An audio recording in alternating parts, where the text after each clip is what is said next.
The autumn rain fell upon Thornwood Manor like a penitent's tears, soft and unceasing, darkening the ancient stones until the great house seemed to emerge from the very mist that clung to the Yorkshire moors. It was a lonely place in late October, made lonelier still by the silence that inhabited its corridors, not the comfortable quiet of a well-ordered household, but the heavy, oppressive silence of secrets kept and words unspoken. In the east wing, behind a door of solid oak reinforced with iron hinges that had not opened in 3 years, lived Viscount Adrian Ashford, master of Thornwood and all its lands, a man who had transformed his chambers into a tomb for the living. The door itself had become an object of legend among the staff, who spoke of it in hushed tones when they thought themselves unobserved that formidable barrier, with its heavy lock, that the Viscount had installed himself in the dark days following his return from the accident, his face bandaged, his instructions delivered through gritted teeth to the carpenter, who had worked with trembling hands under that terrible, pain-filled gaze. 3 years had passed since that door had closed, 3 years during which the Viscount had not emerged, not even once, receiving his meals through a small panel that opened only when the corridor was confirmed empty, conducting all estate business through written correspondence delivered by his valet, existing as little more than a ghost in his own home. The servants whispered, of course, as servants always do, about the scars that must be terrible beyond imagining, about the limp that had ended his riding, about the darkness of spirit that had descended upon a man once known for his vigor and sharp wit. Yet it was not the Viscount alone who haunted Thornwood's halls. Lady Catherine Ashford, his wife of 3 years and 3 months, moved through the manor like a figure in a painting, beautiful, composed, and utterly still in her loneliness. She was a woman of 27, with dark hair that she wore simply, and eyes of that particular grey that shifts between storm and dove depending on the light. Each morning she walked the corridor to her husband's chambers, her footsteps soft upon the Persian runner, carrying a letter written in her careful, elegant hand. She would pause before that locked door, her fingers resting briefly against the wood, as though she might feel some warmth from the other side, some sign of the man who lived beyond it. Then she would bend gracefully and slip the letter beneath the door, watching as it disappeared into the darkness of the gap, like a prayer offered to an indifferent heaven. The household pitied her, this neglected wife who maintained her dignity in the face of such peculiar abandonment, who managed the estate with quiet competence, who never complained or wept where others might observe. They did not know, could not know, that inside her chambers at night, Catherine would sit by her window and wonder if she had ever truly been married at all, or if the entire arrangement had been nothing more than an elaborate performance that had ended the moment her husband locked himself away, leaving her neither wife nor widow, but something suspended painfully between. But before our lover's fate is revealed, subscribe so you never miss a chapter of romance and scandal, and tell us in the comments, where are you watching from? Now, let's begin. Catherine had not wanted the marriage, not truly, though she had accepted it with the quiet grace expected of a gentlewoman whose family fortunes had declined and whose prospects had narrowed to this single opportunity, a union arranged between her father and the late Viscount Ashford's solicitors, a transaction of property and bloodlines in which affection was considered a pleasant possibility but hardly a requirement. She had arrived at Thornwood Manor 3 years and 3 months ago, in the full bloom of July, when the gardens were alive with roses and the moors stretched green and gold beneath endless skies, and she had met her betrothed in the formal drawing-room where he had stood with his back to the light, a tall figure with dark hair and darker eyes, his bow precise, his words polite, his entire manner communicating a careful, cultivated distance that had made her understand immediately that whatever this marriage would be, it would not be born of passion or even particular preference on his part. Adrian had been courteous during their brief engagement, correct in every particular, but there had been no warmth in his correctness, no curiosity about the woman he was binding himself to for life. He had inquired after her comfort, ensured her rooms were prepared to her satisfaction, and discussed settlements and arrangements with her father's representative, but he had never once asked her what she hoped for, what she dreamed of, what she feared in coming to this strange house to marry a stranger. Their wedding had been a small affair, attended by distant relations and local gentry who had come more out of obligation than celebration, and their wedding night had been much like their courtship proper, passionless, a duty discharged without cruelty, but equally without tenderness, leaving Catherine to lie awake afterward, wondering if this careful emptiness was to be the shape of all her days. In the weeks that followed, they had established the patterns of a polite cohabitation, formal dinners where they discussed estate matters and weather, separate chambers connected by a door that remained perpetually closed,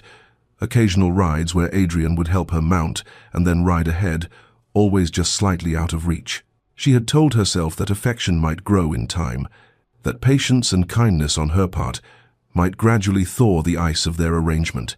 and she had set herself to learning the management of Thornwood, to winning the respect of the household staff, and to making herself useful and unobtrusive,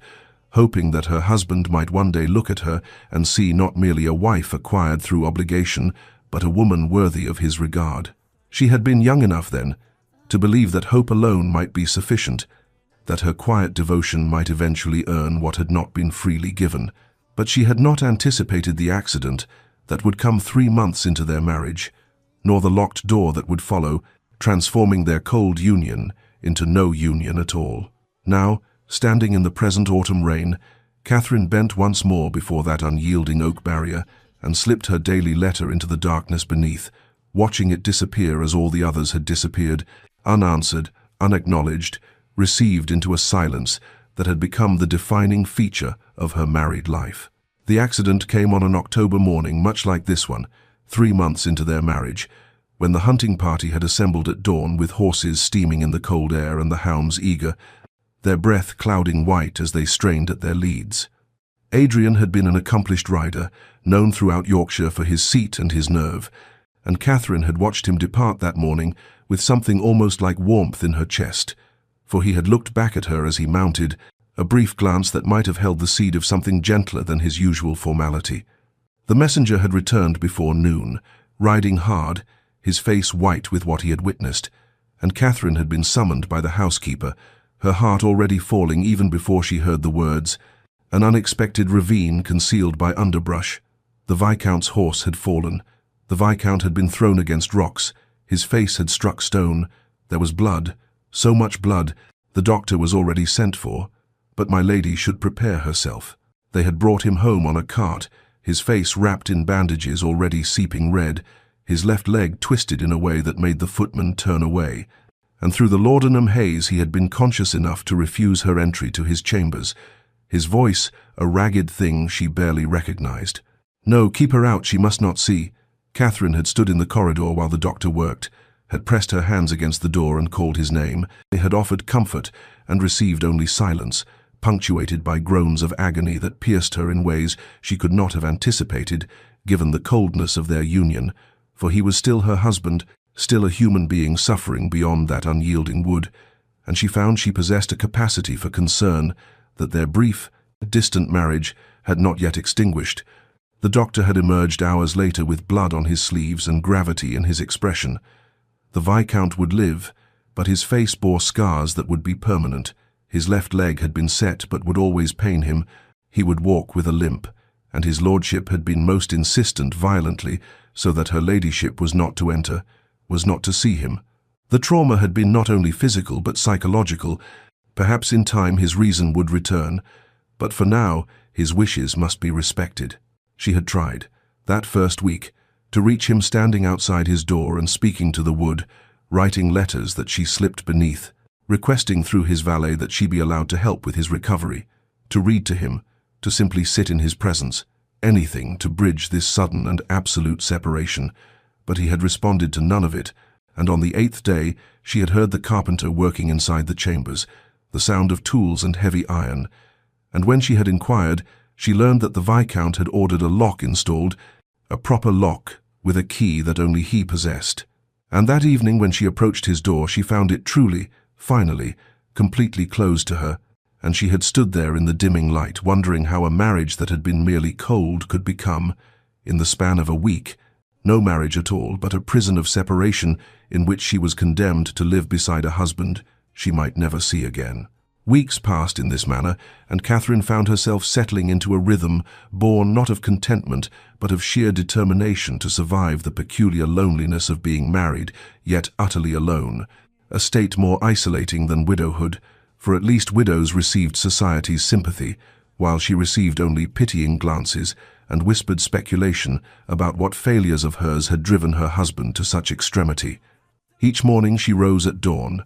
dressed with care though no one would see her except servants,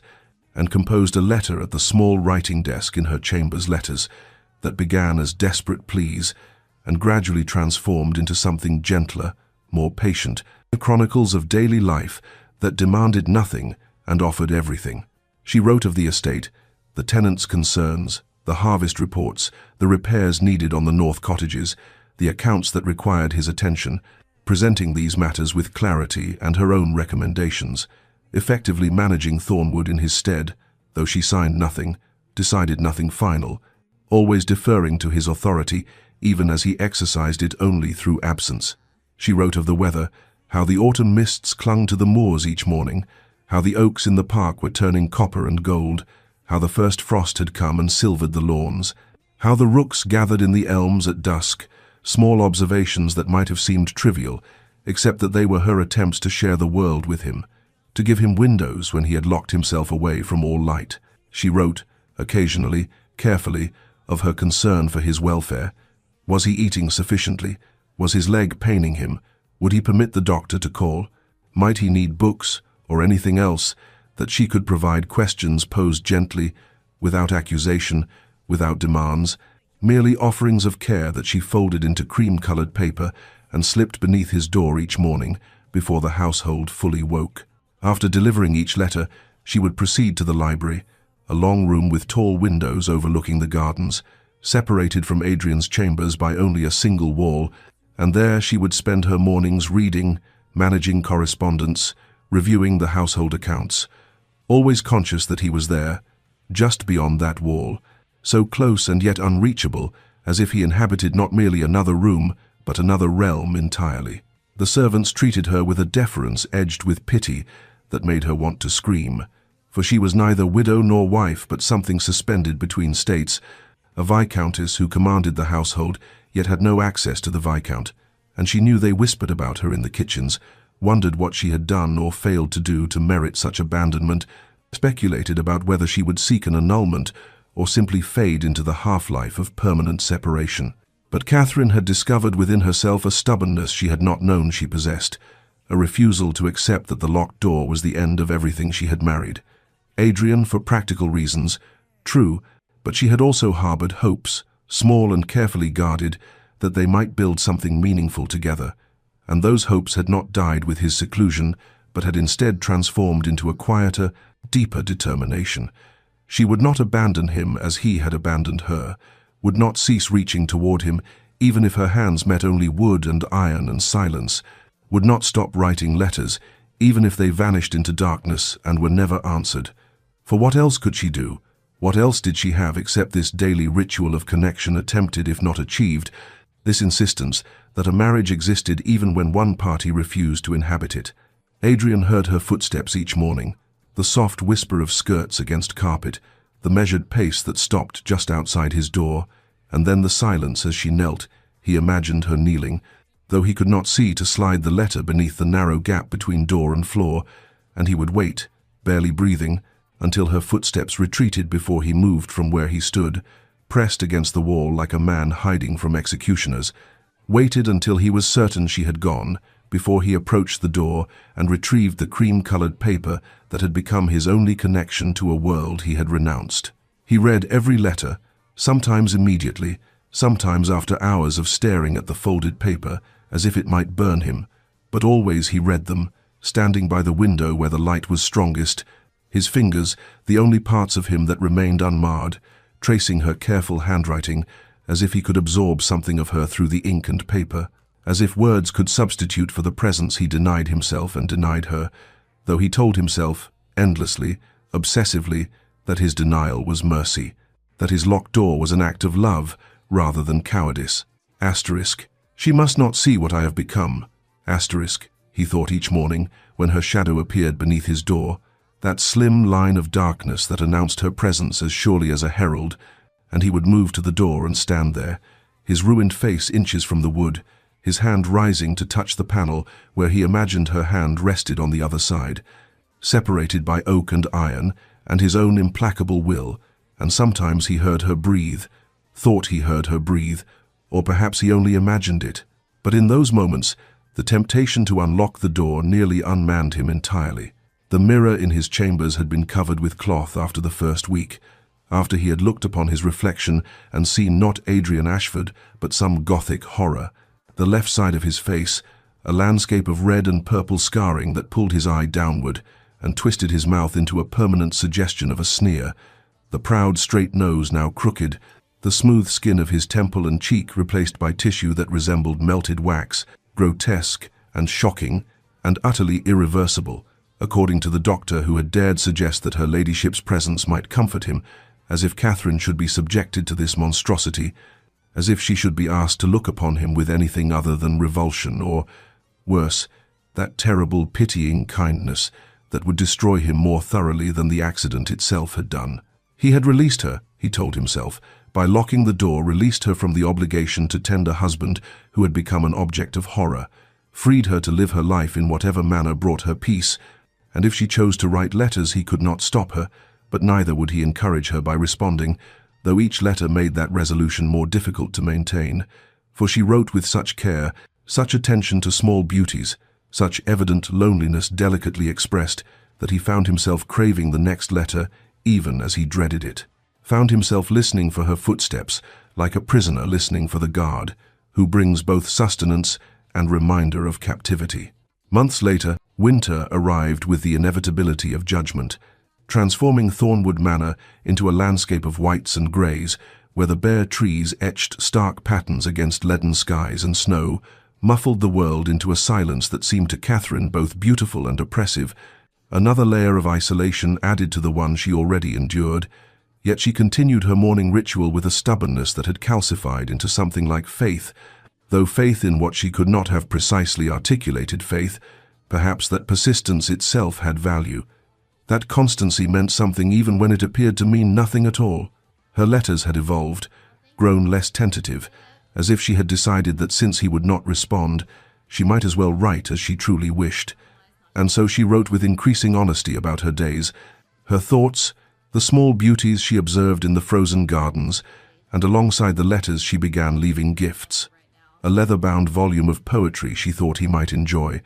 retrieved from the London bookseller, a bottle of the French brandy she had discovered he preferred, ordered through the wine merchant, a scarf she had knitted herself during the long evenings alone, the work of her hands offered as evidence of time spent thinking of him, though she wondered if he would recognize the gesture for what it was or dismiss it as mere wifely duty performed without feeling. Adrian found each gift where she left it, arrayed beside the daily letter like offerings at a shrine, and he was undone by them in ways her words alone had not quite achieved, for the gifts were tangible proof of thought, of effort, of a care that could not be entirely explained by obligation, and the scarf especially tormented him. He held it in his ruined hands and imagined her sitting by the fire, needles clicking in the silence, creating something for him while he hid from her like a monster from a fairy story, and the soft wool seemed to carry her scent, or perhaps he only imagined it, but he pressed it to his face and felt something crack in the frozen wasteland of his chest. He began, tentatively, to respond not to her directly, that remained unthinkable, but through the valet he sent brief instructions about estate matters, formal and impersonal but nonetheless communications, threads of connection however thin, acknowledgements that her letters about the tenants and the accounts had been received and considered. And though he kept these responses purely practical, stripped of anything personal, they represented a breach in the wall he had built, a crack that let through the thinnest ray of light. Catherine received these messages: 3 lines about approving a repair, 2 sentences about selling timber, a brief note about tenant leases, with a joy entirely disproportionate to their content, for they were responses, proof that her letters reached him, that he read them, that she was not simply speaking into a void, and she treasured these scraps of attention as a miser treasures gold, reading them multiple times, analyzing every word for shades of meaning, searching for any hint of the man behind the formal instructions, and finding just enough to sustain her hope through the deepening winter, through the shortest days and longest nights, through the peculiar loneliness of Christmas spent in a house with another person who remained as absent as if he had never existed at all. A full year had passed since the door first locked, 365 days of separation marked by the patient accumulation of letters, when Catherine arrived at Adrian's chambers one February morning and found, instead of the usual silence that greeted her offerings, a folded piece of paper on the floor just beyond the threshold, pushed from inside his rooms to the corridor where she stood, a reversal that stopped her heart mid-beat. For in all these months he had never, not once, initiated contact in this manner, and her hands trembled as she knelt to retrieve it, the cream paper identical to her own stationery,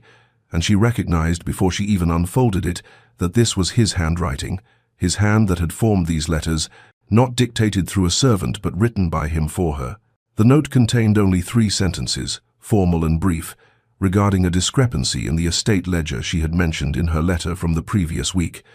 * Lady Ashford, the matter of the Western timber accounts has been reviewed. Please proceed with the sale as you suggested. Your management of the estate continues to be exemplary. *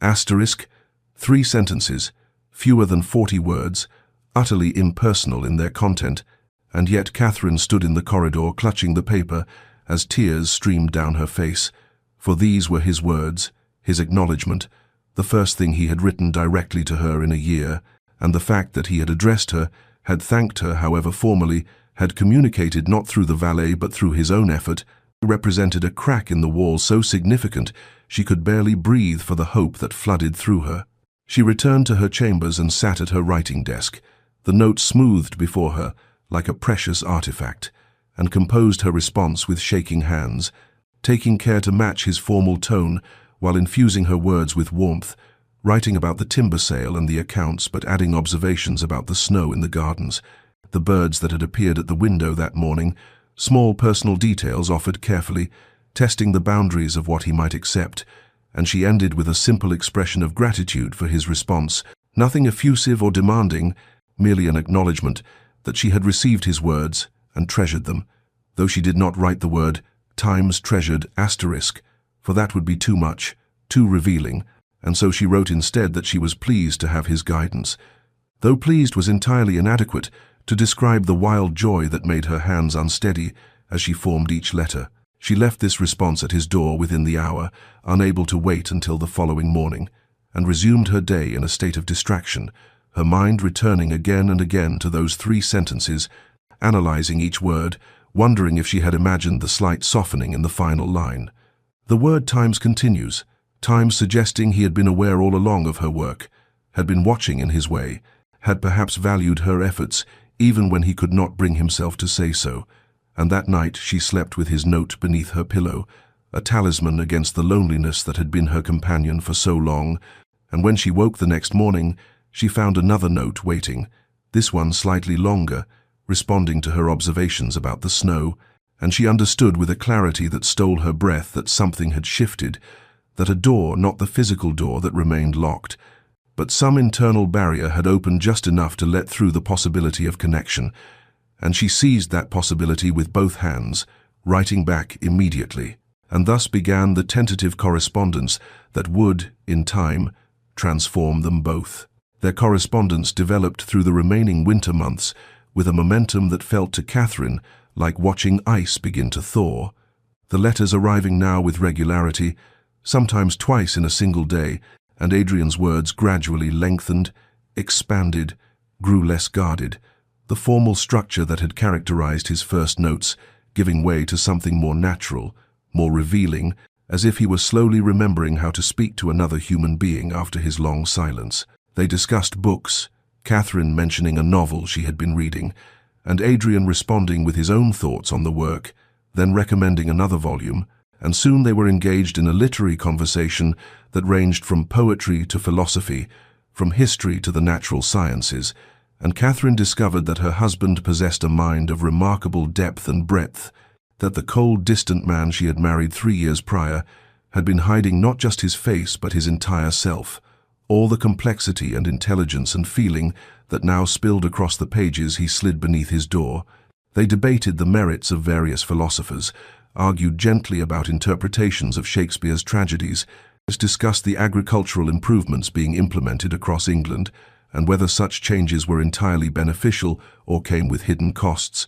and these conversations conducted entirely through ink and paper, with sometimes hours or days between response and reply, felt to Catherine more intimate than any spoken exchange she had experienced in her life, for writing allowed a vulnerability that speech did not, the careful selection of words, the ability to express thoughts fully without interruption, the permanent record of feelings that might have evaporated in the air between two people, but instead remained fixed on paper, readable again and again, proof that these thoughts had been thought and these feelings felt. Catherine recognized, with a clarity that made her heart ache with both joy and sorrow, that this was the courtship they had never had,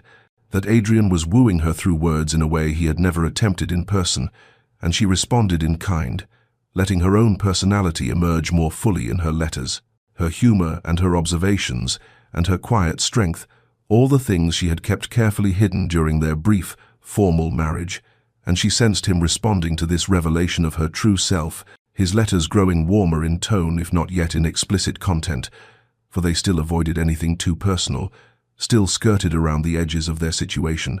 the locked door and the separation and the years of silence. As if by unspoken agreement,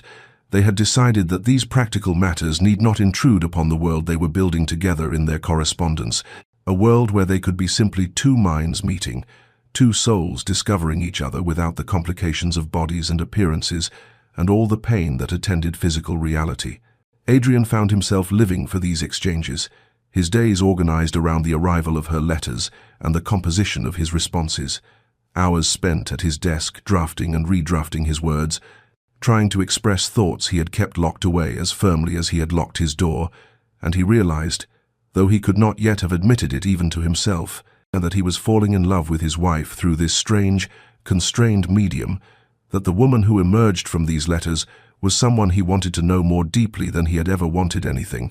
and the door that separated them seemed simultaneously insurmountable and increasingly absurd, a barrier that protected him from her imagined horror at his appearance, but also prevented the very connection he craved with an intensity that bordered on physical pain. As spring arrived at Thornwood Manor, bringing with it the tender green of new leaves and the soft insistence of warmth after winter's long grip, the correspondence between Adrian and Catherine shifted in a manner so gradual that neither could have identified the precise moment when their letters ceased to be merely intellectual exchanges and became instead confessions of the heart, though if pressed Catherine might have traced this evolution to the morning in late March, when Adrian's letter, instead of discussing the merits of a particular historian's interpretation of the Roman Empire, asked her a question so simple and yet so profound that she had stared at the words for a full minute before understanding their significance. Asterisk, what do you do with your afternoons, Catherine, when the estate business is concluded and the house grows quiet? Asterisk, he had used her Christian name without the formal lady that had preceded it in all previous correspondence, and he had asked not about her duties or her opinions on some abstract matter, but about her actual life, the hours of her days, the texture of her existence, and she had responded with care, describing her walks in the garden, her reading, the watercolors she had taken up again after years of neglect, and then, because his question had opened a door she had not dared approach before, she wrote about her loneliness, not with accusation or self-pity, but with simple honesty. Asterisk, the afternoons are long, Adrian, and I confess there are moments when the silence of this great house feels less like peace and more like absence, when I wonder what it might be like to share these hours with someone who might wish to know how I spend them. Asterisk, she had hesitated before including this last line, her pen hovering above the paper, wondering if she was pushing too far, too fast, but she had sealed the letter before caution could overtake courage, and his response had come within hours, faster than usual, and his words had made her heart stammer in her chest. Asterisk, I wish to know everything about your hours, Catherine. I have wondered about your afternoons, your mornings, your evenings, every moment that passes while I sit behind this damned door like a coward, too afraid to claim the life that waits beyond it. Asterisk. It was the first time he had acknowledged the door, the separation, the abnormality of their situation, and it was the first time he had revealed frustration with his own choices, anger at himself rather than at fate or circumstance, and Catherine understood that something fundamental had shifted, that the careful dance they had been performing through their letters had moved into new territory, dangerous and thrilling and terrifying in its intimacy, and from that day forward their correspondence became a kind of courtship conducted with increasing boldness. Adrian writing about his own fears, not in abstract philosophical terms, but in direct, personal language, telling her that he dreamed of her voice, that he remembered the way she had smiled at something amusing during dinner in those brief months before the accident, that he feared his scars would repel her, but feared more that his isolation had already destroyed whatever chance they might have had for happiness, and Catherine responding with her own truth, that she had fallen in love with the man who wrote these letters, that she knew his soul now in ways she never could have known it, through mere physical proximity, that his scars could mean nothing to her, when his words had already shown her the beauty of his mind and heart, and the household staff, who had grown accustomed to the strange arrangement of their master and mistress, began to notice that Lady Catherine moved through the manor with a lightness that had been absent for years, that she smiled more readily, that she seemed to glow with some inner radiance that transformed her from merely pretty to genuinely beautiful, and they whispered among themselves that perhaps the lady had taken a lover, for what else could explain this sudden joy,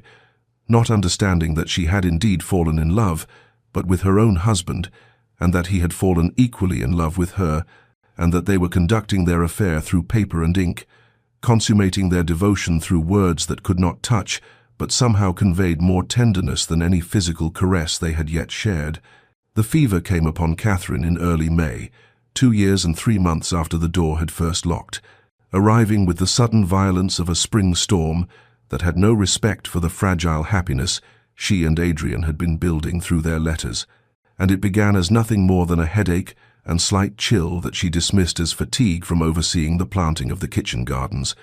But by evening she was trembling so violently that her maid had to help her to bed, and by the following morning her skin burned with a heat that seemed to come from some furnace deep within her body, and the doctor was summoned from the village,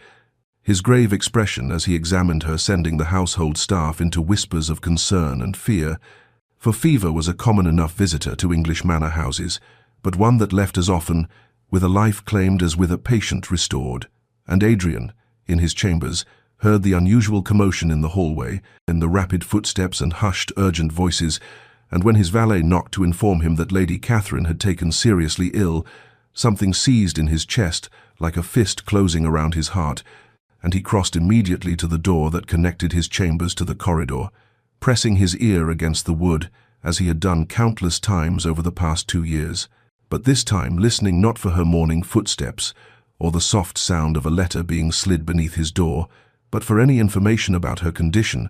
any fragment of conversation that might tell him whether she would live or die, and for 3 days he remained there, sleeping only in brief intervals on the floor beside the door, listening as the doctor came and went, as the maids carried water and linens, as the housekeeper's voice directed the nursing efforts with calm efficiency, and on the second night he heard Catherine in her delirium, her voice high and strange and broken by fever,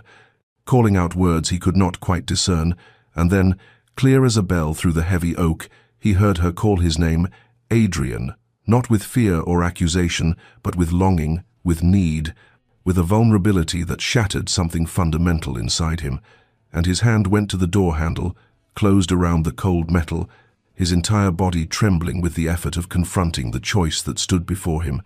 and he remained frozen there for what might have been minutes or hours, his hand on the handle and his forehead pressed against the wood, wanting with an intensity that bordered on madness to open the door, to go to her, to take her hand and tell her he was there, that she was not alone, but unable to move, unable to turn the handle, because the fear that had kept him imprisoned for 2 years still had its claws in him,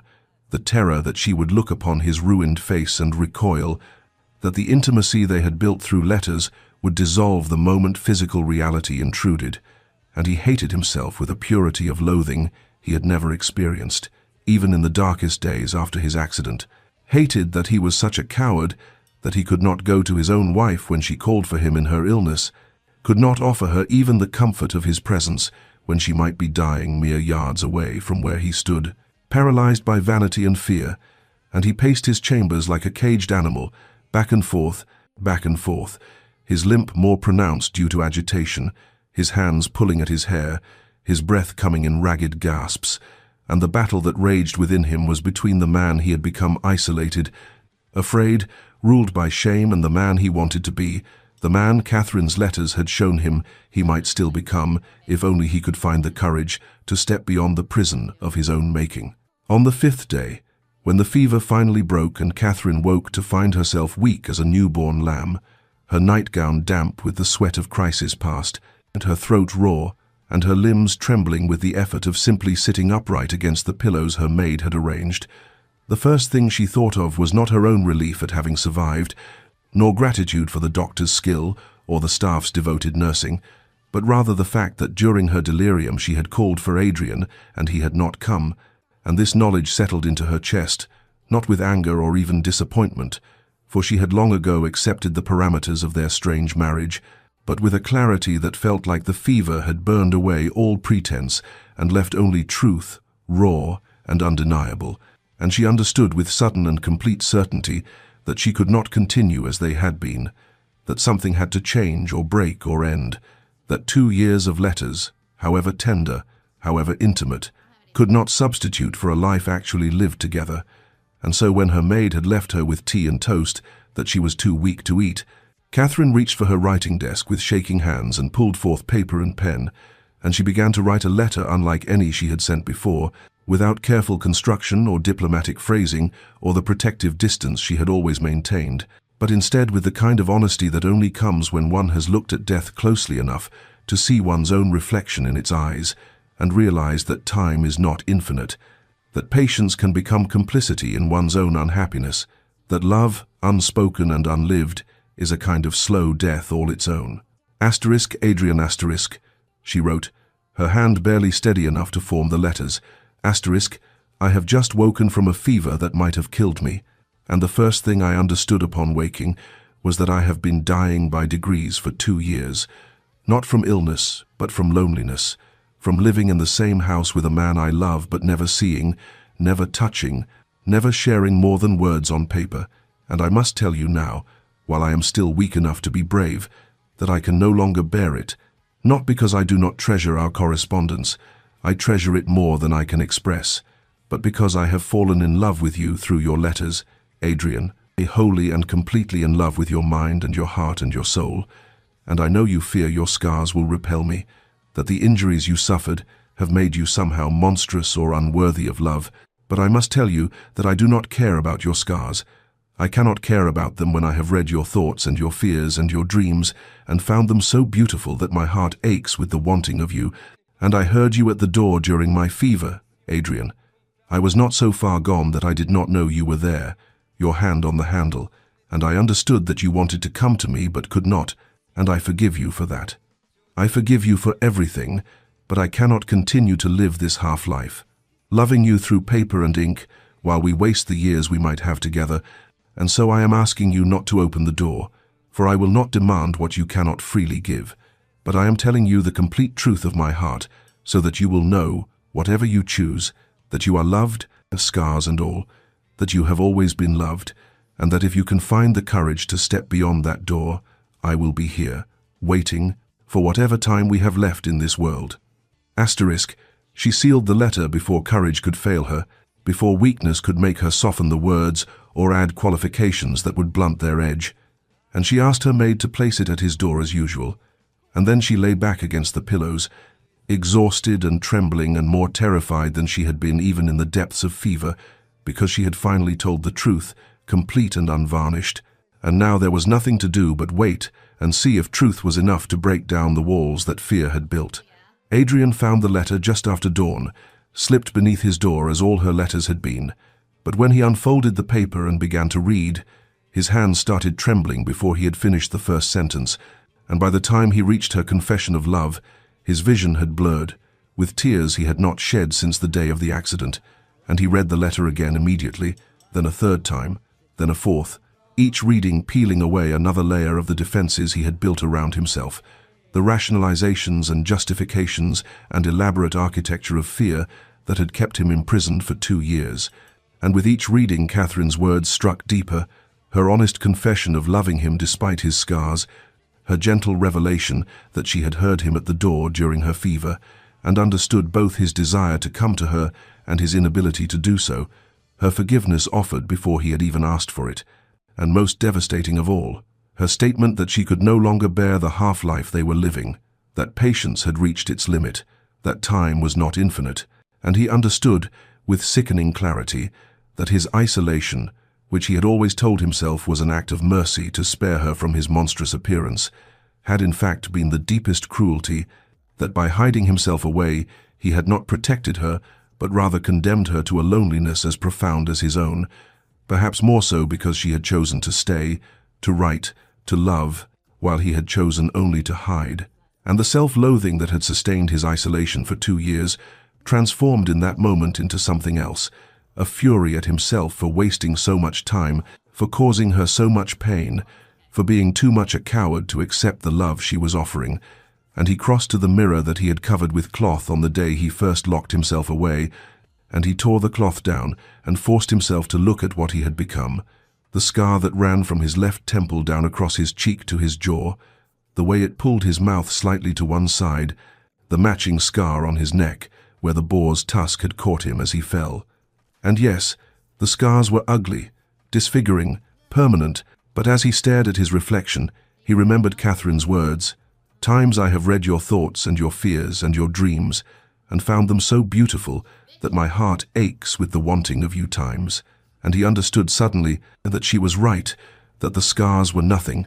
that they had never been the real barrier, that the true prison had always been his own mind, his own fear, his own inability to believe himself worthy of love. And he stood there before the mirror as morning light slowly filled his chambers, the letter clutched in his hand, and the battle that raged within him was fierce and terrible. Self-hatred, warring against the desperate hope that her words had kindled, fear fighting against love, and the desire to remain hidden struggling against the realization that if he did not act now, if he did not find the courage Catherine had shown in writing her letter, he would lose her not to death but to something worse, to resignation, to a lifetime of existing in proximity but never truly together. And as dawn broke fully over Thornwood Manor, something crystallized in Adrian's chest, a decision made not with certainty or confidence, but with the desperate clarity of a man who has finally seen the edge of the abyss and chosen to step back. And he knew what he had to do, knew that words would no longer suffice, that after 2 years of letters, the time had come for action, for the physical destruction of the barrier he had built, and his hands stopped trembling as purpose replaced paralysis, and he turned from the mirror toward the door that had been locked for so long, knowing that within the hour it would cease to exist. Catherine woke with the first light of morning, still weak from her illness, her body feeling as though it were made of gossamer and air, and she lay against the pillows watching dawn paint the walls of her chamber in shades of rose and gold, her mind turning over the letter she had sent the previous day, wondering if she had been too honest, too vulnerable, if she had frightened him away entirely, or if perhaps her words had reached something in him that all her careful patience had not. And she was contemplating whether she had the strength to rise and dress when a sound shattered the morning quiet, a tremendous crash that seemed to shake the very foundations of Thornwood Manor, followed by another and another, the sound of wood splintering and breaking, and Catherine sat upright despite her weakness, her heart suddenly racing, and she heard voices in the corridor, servants crying out in alarm, footsteps running, and then another crash, louder than before, and she knew, with sudden absolute certainty, what was happening, knew it in her bones and blood before her mind could fully comprehend it, and she pressed her hand to her mouth as tears sprang to her eyes, because Adrian was breaking down his door, was destroying the barrier he had built 3 years ago, was tearing apart the symbol of his isolation with what sounded like savage determination, and the crashes continued, rhythmic and violent, and the sound of an axe biting into wood, and Catherine could hear his voice now through the chaos, a wordless cry of effort and anguish, and something that might have been rage or might have been release, and the household was in uproar. She could hear Mrs. Davies shouting for someone to fetch help, other servants asking what was happening, whether the master had gone mad. But Catherine understood that this was not madness but rather its opposite. This was sanity returning after 3 years of self-imposed exile. This was a man fighting his way out of his own prison.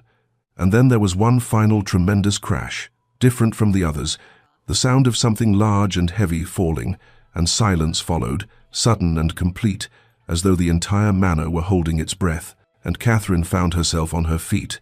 though she did not remember rising, her hand gripping the bedpost for support, her whole body trembling with weakness and emotion, and she heard footsteps in the corridor outside Adrian's chambers, slow and uneven, the familiar rhythm of his limp, and she realized he was walking through the ruined doorway, was stepping out into the corridor for the first time in 3 years, and her tears were falling freely now, and she moved toward her own door on legs that barely supported her, needing to see him, needing to witness this moment of transformation. And when she opened her door and looked down the corridor toward his chambers, she saw him standing in the hallway surrounded by servants who had frozen in shock, saw the destroyed door lying in splinters behind him, saw him trembling and breathing hard from exertion, the axe still in his hand, his scarred face visible to all of them, and their eyes met across the distance, and in his gaze Catherine saw fear and love and desperate hope and the terrible vulnerability of a man who has finally destroyed his own prison and now stands exposed before the world. And she took one step toward him, then another, and nothing else mattered but crossing the space between them. Adrian let the axe fall from his hand, and it clattered against the floor with a sound that seemed to echo through the sudden silence, and he stood there in the corridor surrounded by shocked servants, his chest heaving, his scarred face fully visible in the morning light, for the first time in 3 years. And when he saw Catherine emerge from her chambers, pale and trembling from illness, but moving toward him with tears streaming down her face, every remaining fragment of his courage coalesced into purpose, and he began to walk, each step a deliberate act of will, his limp more pronounced than usual from exertion and 3 years of disuse, and the servants parted before him like water, their faces showing shock and pity and curiosity, but he looked only at Catherine, at the woman who had waited with such impossible patience, who had loved him through paper and ink when he would not allow her to love him in flesh and breath. And as he drew closer, he could see every detail of her face, the pallor left by her illness, the tracks of tears on her cheeks, the way her hands trembled as she reached toward him. And when he finally stood before her, they were both crying, both trembling, both afraid and hopeful in equal measure, and for a long moment they simply looked at each other, truly looked, without barriers of wood or pride or fear between them, and Catherine's gaze moved across his face, taking in the scars he had hidden for so long, the twisted tissue that ran from temple to jaw, the way his mouth pulled slightly to one side, the marks of violence and survival that he had convinced himself made him monstrous, and he waited for her to flinch, to look away, to show some sign of the revulsion he had always imagined, but instead, her expression filled with such tender recognition, such pure love, that his breath caught in his throat, and she lifted her hand slowly, giving him time to retreat if he wished. But he did not retreat, could not retreat, had spent 3 years retreating, and would retreat no more. And when her fingers touched his scarred cheek with infinite gentleness, when her palm curved to cup his face, and her thumb traced the line of the scar as though it were something precious, rather than shameful, something broke open in Adrian's chest, some final defense crumbling into dust, and he turned his face into her touch, like a man starved for contact, which he was. And Catherine made a small sound that was half sob and half laugh, and she whispered his name, just his name, and it was the first time he had heard her voice directed at him rather than through a door in 3 years. And the sound of it undid him completely, and he reached for her with shaking hands, touching her face as she touched his fingers tracing the line of her jaw, the curve of her cheek, learning through touch what he had denied himself through sight, and they stood there in the corridor with servants watching and morning light streaming through the windows, 2 people who had been married for 3 years finally meeting for the first time. And Catherine smiled through her tears and said, "You broke down your door," and Adrian's voice, rough from disuse and emotion, replied, "I should have done it 3 years ago." Adrian found himself unable to speak further, his throat closed with emotion, and Catherine seemed to understand because she took his hand and led him back down the corridor toward her chambers, away from the curious eyes of servants, and when they were alone behind her closed door, the world seemed to narrow to just the two of them. Into this room, filled with morning light and the 3 years of longing that hung between them, like something almost tangible, and Adrian's voice, when he finally found it, was rough and broken as he said, "Catherine, I have been such a fool, such a coward. I locked myself away and told myself it was for your sake, that I was sparing you the sight of what I had become. But all I did was hurt you. All I did was waste 3 years we could have spent together, and I am so profoundly sorry. I do not know how to express the depth of my regret." And tears were streaming down his scarred face, and Catherine reached up to wipe them away with gentle fingers, and she said, "Stop, please stop. There is nothing to forgive. You were in pain and you did what you thought you must to survive it. We cannot reclaim the time that has passed, but we have all the time ahead of us, and that is what matters now." But Adrian shook his head and continued, his words tumbling out after 3 years of silence. "I read every letter you wrote, every single one. I would wait for the sound of your footsteps, and then I would retrieve your letters from beneath the door, and I would read them over and over until I had memorized every word, and through your words I came to know you, truly know you. And I fell in love with you, Catherine. I fell in love with your patience and your kindness and your intelligence and your hope. I fell in love with the woman who would not abandon me, even when I tried to abandon her. And when you were ill and I heard you calling for me through the door, I nearly broke then. I stood with my hand on the lock, and I wanted desperately to go to you, but I was still too much of a coward. And then your last letter, your beautiful, honest letter. It broke through every defense I had built, and I realized that my isolation had become a greater cruelty than my scars could ever be."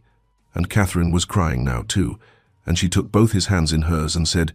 "I fell in love with you too, through ink and paper. I fell in love with your mind and your soul. You wrote to me about books and philosophy, and I saw the man you truly are beneath the scars you think define you.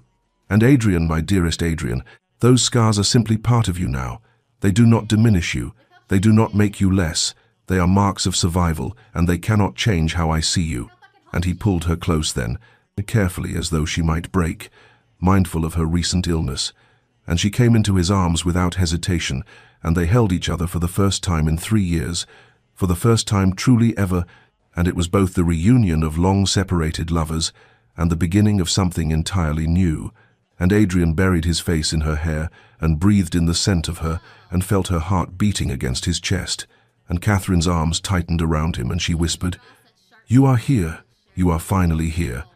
And they stood together in the golden morning light, with 3 years of letters between them and a lifetime stretching ahead. And everything that had been broken was beginning, at last, to heal. The following weeks unfolded like the slow turning of pages in a book long left unread, and Adrian emerged into his own household as though into foreign territory. Each step beyond his former chambers, a small act of courage that Catherine witnessed with patient pride, and at first the servants would stare when he passed, their eyes drawn to the scars that marked his face before they remembered their training and looked away. And Adrian felt each glance like a physical touch, a reminder of the monster he had believed himself to be, but Catherine was always there beside him, her hand in his or her presence at his shoulder, and when he faltered, she would steady him not with words, but with the simple constancy of her faith in him. And gradually the household adjusted, the initial shock fading into acceptance, and then into something warmer as they witnessed the devotion between the Viscount and his lady. And Adrian began to remember what it was to live rather than merely exist, to walk through rooms filled with light rather than to hide in shadow, to speak aloud rather than to communicate only through written words, though the letters continued because some habits were too precious to abandon. And each morning Catherine would find a note tucked beneath her pillow or slipped into her book, small missives that said the things Adrian found easier to write than speak, declarations of love and gratitude and wonder that she had waited for him, and she would write back, leaving her responses in the pockets of his coat or folded into his napkin at breakfast. And this epistolary courtship that had begun through a locked door now became a tender game between them, a private language of paper and ink that belonged to them alone, and they walked the gardens together in the afternoons, Adrian's limp more pronounced on the uneven paths, but Catherine matching his pace without comment, without the pity that would have wounded him, and sometimes she would link her arm through his for balance, and sometimes he would pause to catch his breath, and she would wait beside him, pointing out the first roses or the way the light fell through the trees, giving him time without making him feel diminished. And physical intimacy developed slowly between them. Carefully, each touch a question asked and answered, his fingers learning the curve of her waist as hers learned the landscape of his scars. And there were moments when Adrian would freeze, when old fears would surface, and he would pull away, certain that she must be repulsed despite all evidence to the contrary. And Catherine would give him space but never distance. They would wait until he returned to her, as he always did. And one night when she kissed the scarred side of his face with deliberate tenderness, he wept, and she held him and whispered that every part of him was dear to her, that his scars were part of his story, and therefore part of what she loved.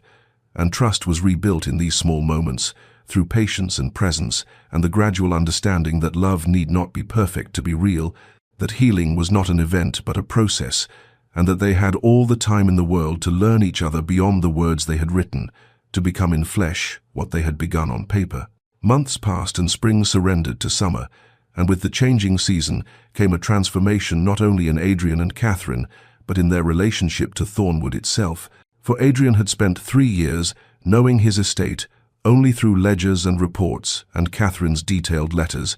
and now he wished to see it through his own eyes, and to meet the tenants whose names he knew, but whose faces had become distant memories, and so they began to ride out together across the lands that were his responsibility and his heritage,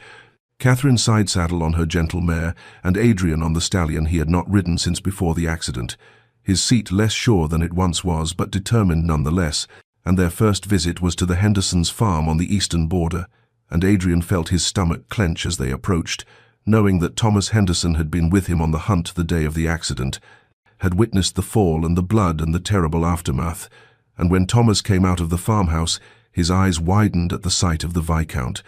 and there was a moment of terrible suspended silence before Catherine said something warm about the fields looking prosperous, and Thomas seemed to recover himself and began speaking of drainage issues and crop rotation, and gradually the awkwardness faded, though Adrian could feel the man's eyes drawn again and again to his scars. But Thomas's children had no such restraint, and they stared openly until their mother scolded them, and it was Catherine who knelt down to their level and spoke gently to them, explaining that their lord had been hurt, but was quite well now. And the youngest girl, emboldened, asked if it hurt, and Adrian found himself answering honestly that it had once but did not anymore. And something in that simple exchange broke the tension, and by the time they left the Hendersons' farm, Adrian felt as though he had crossed some invisible threshold, and over the following weeks they visited every tenant, farm and cottage, and each visit became easier than the last, and Adrian began to see that while people might initially react to his appearance, they quickly adjusted, especially when they witnessed the way Catherine looked at him, the obvious devotion between the Viscount and his lady, and there was something powerful in being seen together, in Catherine's hand resting naturally on his arm or her smile when she glanced at him, for her lack of revulsion gave others permission to look past the scars to the man beneath, and Adrian found himself genuinely interested in the lives of these people he had neglected for so long, discussing improvements to cottages, listening to concerns about flood walls and market prices, and Catherine would add her own observations, for she had been managing much of the estate in his absence, and knew these families well, and watching her move among the tenants with such natural grace and genuine care, Adrian felt a surge of pride and love so intense it nearly overwhelmed him. And one evening, as they rode back through fields golden with late summer sun, he turned to her and said, "I built my own prison, did I not? All this time I believed the world would reject me, but it was I who rejected the world." And Catherine reached across the space between their horses to take his hand and replied, "But you are here now, and that is what matters. You have come back to the living, to me, to all of this." And they began to speak of the future, of improvements they might make, not only to the estate but to their lives, of the children they might have to inherit these fields and forests, of growing old together in a house that had once felt like a mausoleum but was beginning to feel like a home. And Adrian realized that the true prison had never been his chambers, but his own fear, and Catherine had given him not only her love, but the courage to unlock the door. Adrian stood before the splintered remains of his chamber door in the days following its destruction, and something stirred within him, a recognition that the physical barrier he had shattered was only the most visible symbol of walls that needed dismantling, and so he summoned the estate's master carpenter and made a request that caused the man's eyebrows to rise in surprise. He wished the door rebuilt, but this time with panels of glass set into the frame, clear glass that would allow light to pass through and forms to be visible on either side. No more solid oak barriers that transformed rooms into prisons. And the carpenter nodded slowly, understanding perhaps more than Adrian had spoken aloud, and within a fortnight the work began, and Adrian and Catherine watched as craftsmen installed a door that was both boundary and window, privacy without isolation, a threshold that invited crossing rather than forbade it, and Catherine stood beside him as the final pane was set in place and said quietly, "No more locked doors between us." Then, and he took her hand and agreed, never again. And the rebuilding did not stop there, for they began to redesign the chambers themselves, knocking through the wall that separated Adrian's apartments from Catherine's, so that the space flowed from one room to the next, creating a shared sanctuary where before there had been division, and Catherine chose fabrics in warm colors to replace the dark hangings that had made Adrian's chambers feel like a tomb, and together they selected furniture that spoke of comfort rather than austerity, of a life lived rather than endured. And as the physical space transformed, so too did the emotional landscape between them, for they spoke now of things long left unsaid, of the time wasted in fear and isolation, of regrets that could not be changed but could be learned from, and they spoke too of hope, of the future stretching before them full of possibility. And one evening, as they sat together in the newly opened space, Catherine's head resting against Adrian's shoulder, she said softly that she wished to fill Thornwood with more than just the two of them, that she wanted the house to ring with children's laughter and to be a home in truth rather than simply an estate. And Adrian felt something catch in his throat at the image she painted, at the life she was offering him, a life he had believed himself unworthy of, but which she insisted he deserved. And he kissed her temple and whispered, "Yes, yes," to all of it, to every dream she held. And as autumn arrived and the leaves turned gold and crimson, Catherine came to him with news that made his heart stutter, and saw she was with child. Their child, a new life born of the love they had cultivated through letters and patience and the courage to break down doors. And Adrian's joy was so profound it frightened him in its intensity, this happiness that seemed too vast to contain, too precious to trust. But Catherine laughed at his wonder, and took his hand and placed it on her belly, where no change was yet visible, and said, "You see, we are not endings but beginnings, you and I." And he understood then that this was what healing looked like, not the erasure of scars but the building of new stories over old wounds, not forgetting what had been lost, but choosing to embrace what could still be found. And the house itself seemed to breathe differently around them, lighter somehow, as though Thornwood too was being rebuilt from the inside out. 3 years had passed since the morning. Adrian shattered his chamber door with an axe. 3 years measured not in isolation but in togetherness, the same span of time that had once been marked by locked doors and unanswered letters, now filled instead with laughter and light, and the particular chaos that small children bring to even the grandest of houses. And on an autumn morning very like the one when this story began, Adrian stood in the entrance hall of Thornwood Manor watching his daughter, nearly 2 years old now, dark-haired and fearless, toddle across the marble floor with determined steps, while his son, barely 6 months, dozed in Catherine's arms. And the transformation of the house was complete, for where once there had been whispers and pitying glances from servants, there was now the comfortable bustle of a household fully alive, maids who smiled as they worked, and footmen who no longer averted their eyes from their master's scarred face. And Catherine descended the stairs with the particular grace of a woman who had grown into her role as mistress of this estate, no longer the uncertain bride who had written tentative letters to a husband who would not see her, but a woman confident in her place and in her love. And she caught Adrian's eye, and smiled in that way that still made his heart stutter even after all this time. And he crossed to her and kissed her temple, and took their son from her arms, so that she might have a free hand to catch their daughter before she attempted to climb the hall table. And they walked together through corridors that had once echoed with loneliness, but now rang with life, past the library where the original splintered door from Adrian's chambers was mounted on the wall behind glass and preserved as Catherine had insisted it should be,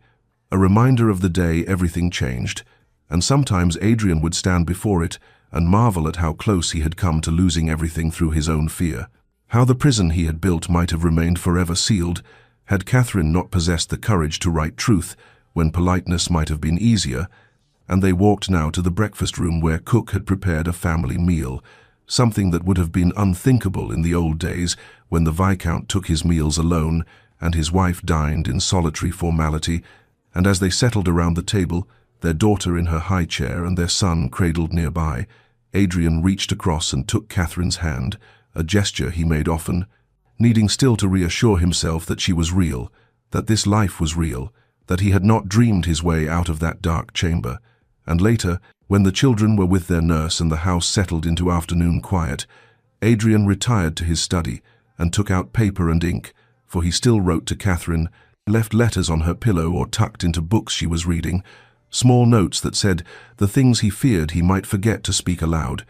expressions of love and gratitude and wonder that she had waited for him, that she had refused to abandon him even when he had abandoned himself. And Catherine treasured each one, kept them in a box inlaid with mother of pearl, and sometimes when he could not sleep, he would find her reading them by candlelight,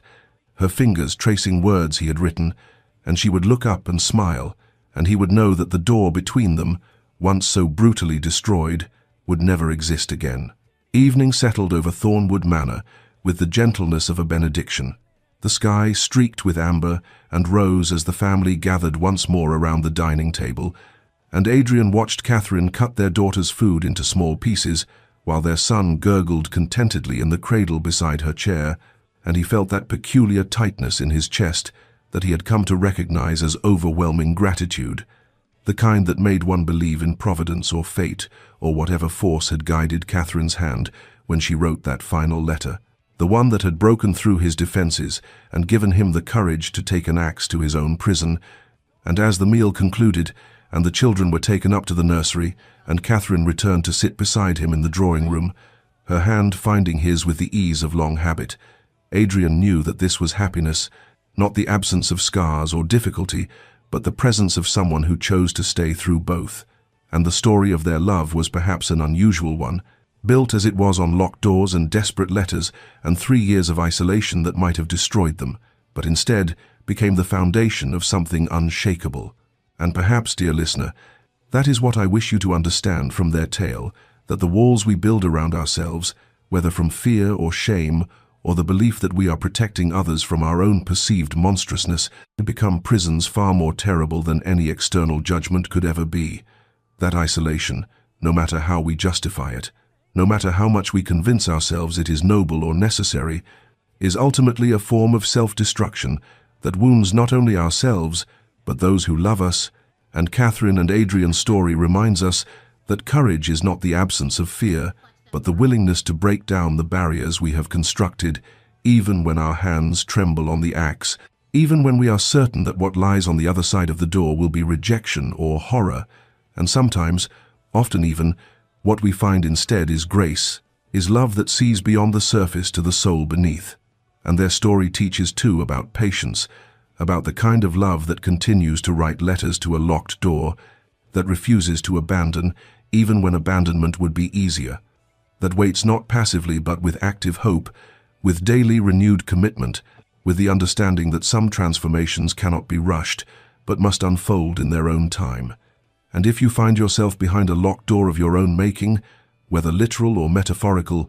whether built from trauma or shame or fear, or simply the weight of years of accumulated pain, know that it is never too late to reach for the axe, never too late to shatter the barrier and step through into the light. And if you are the one writing letters to someone else's locked door, know that your patience is not weakness but strength,